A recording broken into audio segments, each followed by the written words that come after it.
Hi, I'm Marie. Mom and wife full-time, that's me. Paul, that's my husband, works a trading gig, and let's just say he's married to his job just as much as he is to me.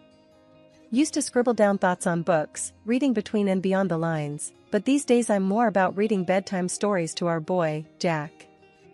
Life threw some curveballs early on, lost my parents when I still needed them. That was rough. Then along came Paul, with a family in tow. His folks were the real deal, good people, you know. Took me in, no questions. Made me feel like I finally belonged somewhere again.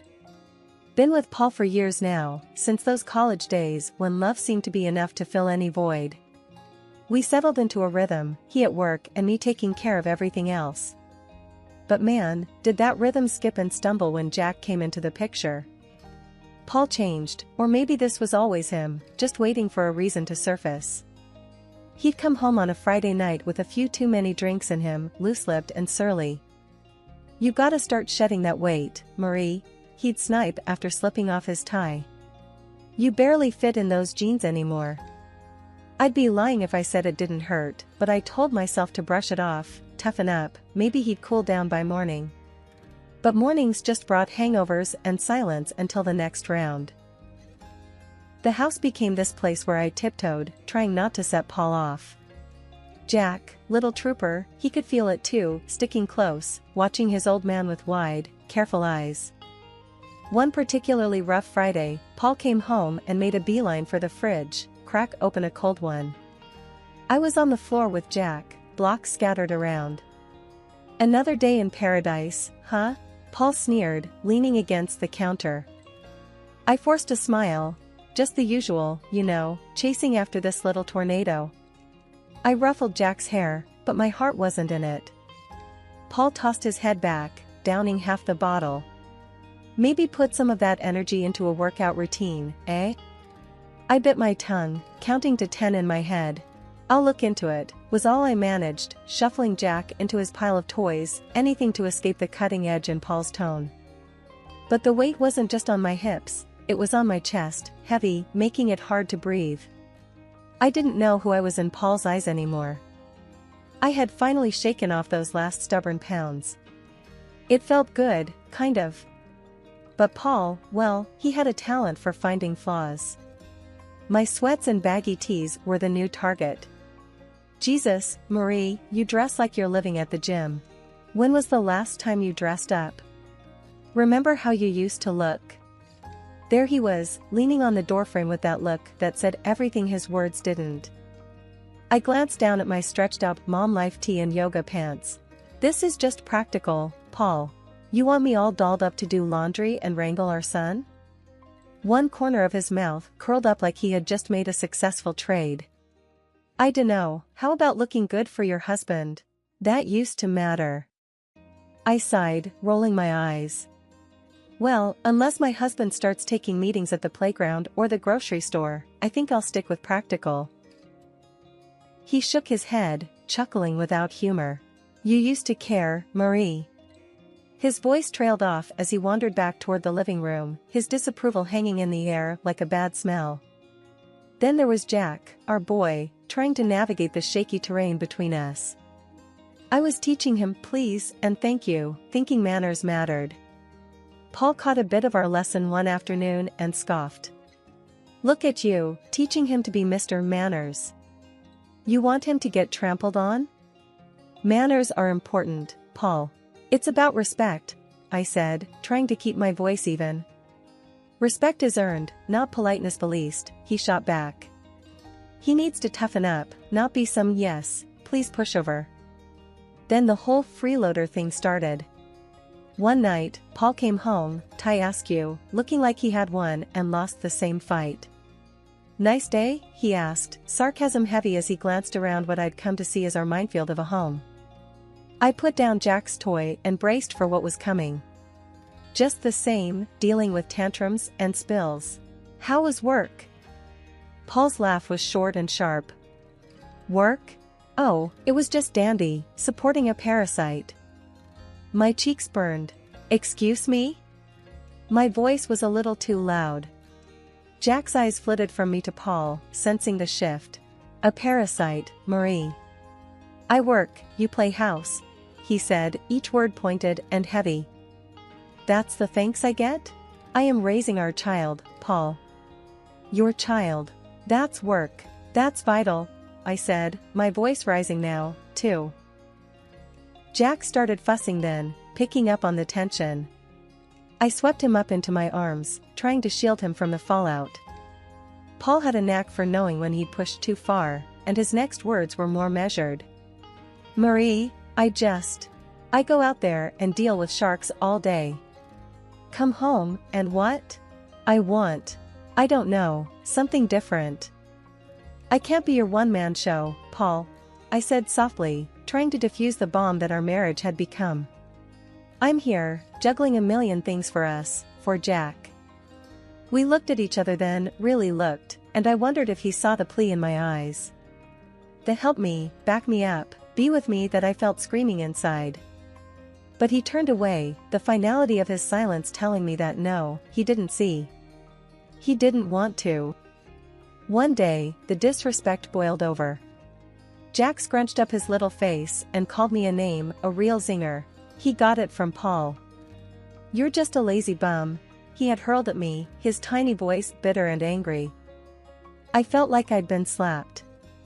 What? Jack, no, you can't say that, I stumbled, shocked. He folded his arms, stubborn as his dad. Dad says it, so can I. That was the last straw. When Paul got home, I was waiting, steaming like a forgotten kettle. You know what your son called me today? I laid into him without waiting for an answer. Paul dropped his keys on the counter and chuckled, clearly not seeing the line had been crossed. What did he say? The truth? He tossed his words over his shoulder as he walked to the fridge, his casualness like acid on my skin. Is that funny to you? I was shouting now, my usual restraint snapped tight as a dry twig. Your son is calling me names. Paul leaned against the kitchen counter, beer in hand, a smirk blooming on his face. Oh, come on, Marie. Kid's gotta learn to stand his ground. I was staring at him, hands balled into fists. By disrespecting his mother? He shrugged, a lazy lift of his shoulders that sent me teetering on the edge. You're too soft on him. Look, he's getting some spine. Spine? My voice shot up another octave. He's learning to be just like you. Paul grinned and ruffled Jack's hair. Ain't that right, champ? I turned to Jack, who was looking at us with eyes that were too old for his face. Jack, listen to me. What you said to me this morning was wrong. You can't talk to people like that. Jack's chin jutted out, defiant and stubborn. But Dad. I don't care what Dad says, you listen to your mom. I cut him off, my heart thudding like a drum. I was desperate for him not to follow in Paul's footsteps. But Paul wasn't letting it go. The boy's gotta learn to speak up. World's not gonna hand him anything. You keep coddling him, he'll end up. I get it, all right? I get it. I cut him off, feeling the weight of his words like a physical thing on my chest. But there's a line. You don't get it, do you? Paul threw up his hands, that ugly smirk still there. Whatever, Marie. You make mountains out of molehills. I turned from him, that burning in my chest now a churning mess. This is not how I want our son to grow up. This disrespect ends now, it ends here. Paul just took a swig of his beer, and I knew, right then, my words were just bouncing off him. I looked at Jack, really looked at him. You apologize to me, now, I said, the power in my voice surprising even me. Jack's eyes darted between me and Paul, but he knew that tone. Sorry, Mom. The word was small, almost lost in the kitchen, but it was there and it was a start. I moved closer to Jack, knelt down so I was eye level with him. Thank you. We treat each other with respect in this house, you got it? Paul snorted behind me, but I ignored him. Jack nodded, a hint of my boy peeking through that new sullen shadow he wore. It was a crack in the wall Paul was building around him, a crack, but also a starting point. I stood up, squared my shoulders. We're going to fix this, Jack. No more name-calling, no more disrespect. We're better than that. I took Jack's hand, and we left the room, leaving Paul and his smugness behind us. I stood there on the sidewalk, my phone shaking in my hand. It was one of those moments where your gut ties up in knots. There, across the street, Paul was laughing it up with some woman. Blonde, curvy, and looking at my husband like he was the last piece of chocolate in the box. My thumb pressed record before I even decided to. The walk home felt a million miles long. A part of me hoped it was a misunderstanding. But deep down, I knew. Back in our kitchen, I threw my keys on the counter. Paul was sitting there with a beer, like he always did, but today the sight of him made me sick. Without a word, I tossed my phone on the table in front of him, the video playing. Care to explain? Paul looked at the screen, his eyes going hard when he saw what was on it. He muted it, placed it calmly on the counter, and then looked straight at me. Yeah, she's beautiful, he said, his voice dripping venom. You used to be like that. I felt the slap of his words, my cheeks flaming with anger, my body tense. So, that's it, huh? You parade around town with some woman while I'm at home? Paul stood up, his chair scraping back against the tile. He was too close now, his voice low and mean. What, you stalking me now, Marie? Can't handle the fact that maybe there's more out there than what's inside these walls? I was reeling, feeling the pieces click together. Cut the crap, Paul. You're cheating. He didn't even flinch. You want to know why, he said, his chest puffing up. Because around her, I'm somebody. Not just the guy who pays the bills or the bad guy 'cause he ain't Mr. Rogers. So that's it? I edged back, feeling the counter dig into my hips. Your family's not enough for you? Paul snorted and grabbed his beer again. It stopped being enough a long time ago. Maybe if you'd have kept up with yourself, I wouldn't have to look elsewhere. The bile rattled in my throat. I'm not the one who promised till death do us part. His laugh was short and punched the air. Those are just words, Marie. They stopped meaning anything to you a long time ago. I should have been crying, but the tears wouldn't come. I was just empty and angry. I gave you everything, Paul. I gave you a son, I made a home for us. And this is how you repay me? He took a long drink, then leaned back against the counter. You gave me a home? Looks like a prison to me. Same old, every damn day. You think that's a life? We made vows, Paul. I shouted, my voice cracking. Yeah, and you broke them every day with your sweatpants and constant nagging. His face twisted into something ugly, something monstrous. That was the last thing he said before I walked out, my heart numb, anger seeping into every corner of my being. I was on edge the whole ride over to Paul's folks' place. It was gonna be nasty, but I had to lay it out for them. They needed to know who their son really was. His mom answered the door, with a happy smile. Marie, what brings you here at this hour? I just barreled past her. I gotta show you both something. Once his dad came in, I played them the video straight up. His mom gasped, her hand flying to cover her mouth. His dad, red-faced and looking like he'd rather be anywhere else, he barked at me, Paul's gotta stop this nonsense now. And like that, all hell broke loose. That night back at our place, Paul kicked off as soon as I walked in. You had to drag my parents into this, didn't ya? His voice was loaded, ready to fire. Yeah, well someone's got to, I shot back, my nerves steel. He was a storm brewing. With a step towards me, his hand raised, but he didn't get far. You're bad, Jack's voice cut through, strong and braver than any of us.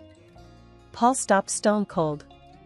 Paul's hand dropped, and his mask slipped a second, shock in his eyes. But then he hardened up again, cold as steel. I want you out, he said, spitting the words like they were sour. Take the kid and go. So we went. With Jack's hand in mine, I didn't look back. Bags thrown in the back of the car, we headed for the city, miles of road unwinding like my thoughts. The luxury house was something else, my unexpected inheritance. 2 stories, white columns, and a porch you could throw a party on, all waiting in another city, away from everything that had gone wrong. None of my folks, not even a whisker of Paul or his clan, had ever set eyes on it. When we pulled up to this grand house, Jack's face pressed to the window, eyes as wide as the moon. "Is this a castle?" His voice was a whisper, almost lost in the vastness of it all. "Something like that," I said, a laugh escaping me for the first time in. I couldn't even remember. We stepped into that house, our new beginning. It was silent, save for the echo of our footsteps on the marble floors, bouncing off the high ceilings crowned with crystal chandeliers. The furniture was swanky, left behind by folks I wish had lasted a lifetime longer. I plopped down on a couch soft as clouds, and finally, Jack's laughter filled the rooms. The sound of it was more luxurious than anything else in this place. We explored room after room, Jack running ahead like he was leading a parade. Each new door opened to a room grander than the last. "I call the biggest one," he declared, claiming a bedroom that overlooked a garden already blooming with the promise of spring. Laying him down to bed that night, the day finally caught up with me. My eyes burned with the tiredness of it all, but looking around at the high ceilings, the gold trimming catching moonlight, I knew we were worlds away from where we started. Sitting there, in the quiet of a room too nice for today's shadows, I whispered into the darkness, "We made it, kiddo." Life in the big house slowly shed the shadows of the past. Jack's giggles filled the halls more than the echoes of old fears. Most days, it felt like we had always been there, just the 2 of us, in our new safe haven. The house, with its silent strength, was keeping the world at bay, until the day Paul showed up, uninvited and unwelcome. He was at the door in a storm of anger. I opened it and there he was, looking like trouble had followed him around. "You can't just disappear with my son, Marie." I leaned against the door frame, unfazed. "He's my son too. And I didn't disappear. I moved on." Paul's scowl deepened. He glanced around, taking in the opulence of the place with wide, disbelieving eyes. "How can you afford this? I know you don't make this kind of dough." I had to bite the inside of my cheek to keep from smiling. "Well, turns out I had a little left over each month. Who knew?" He raised an eyebrow, a sly accusation in his gaze.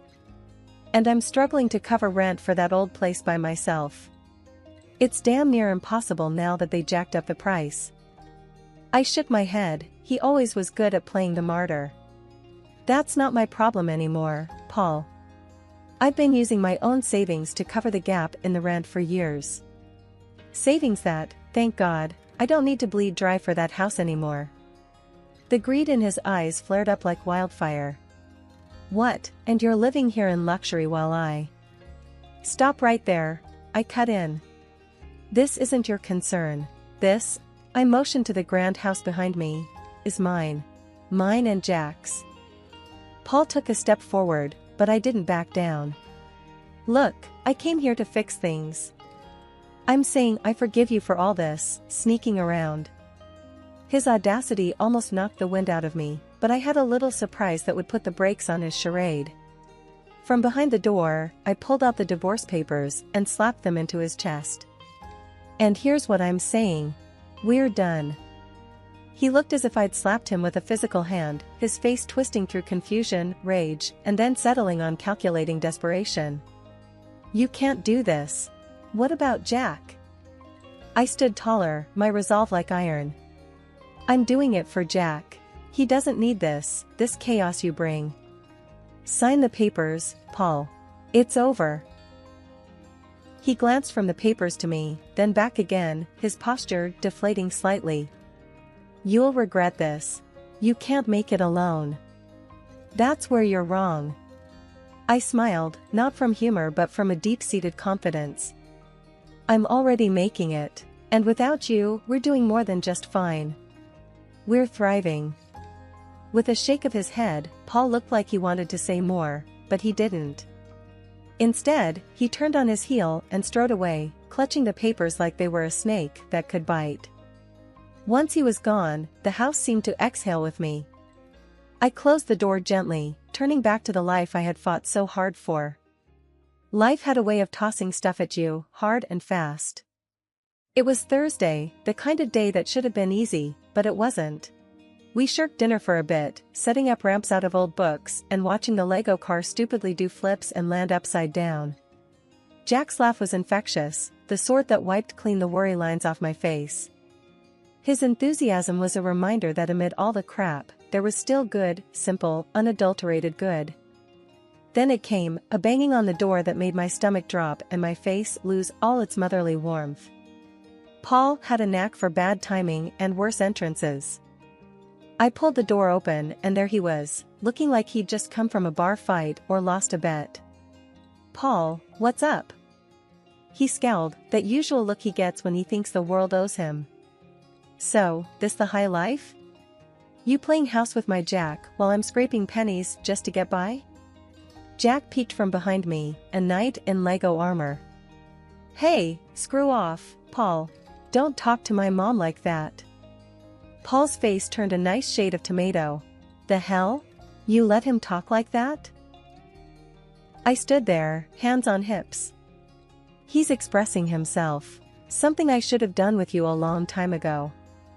Jack came out from behind me, all fierce. "Yeah, get lost. My mom, my rules." Paul's anger was something else, a storm that had nowhere to go. "You think you're smart, huh? Talking to your old man like that?" Jack squared his shoulders, a small David to Paul's Goliath. "Don't gotta think. I know it. Mom knows it." Paul opened his mouth, but nothing came out. There was Jack, staring him down, waiting. This was no place for Paul anymore, no place for his bluster and noise. After a tense moment, Paul shook his head, muttered something under his breath and stormed off the porch. Jack turned to me with this look, the kind of look that said, "We got this." I nodded, all the agreement he needed. We went back to boiling pasta and racing Lego cars.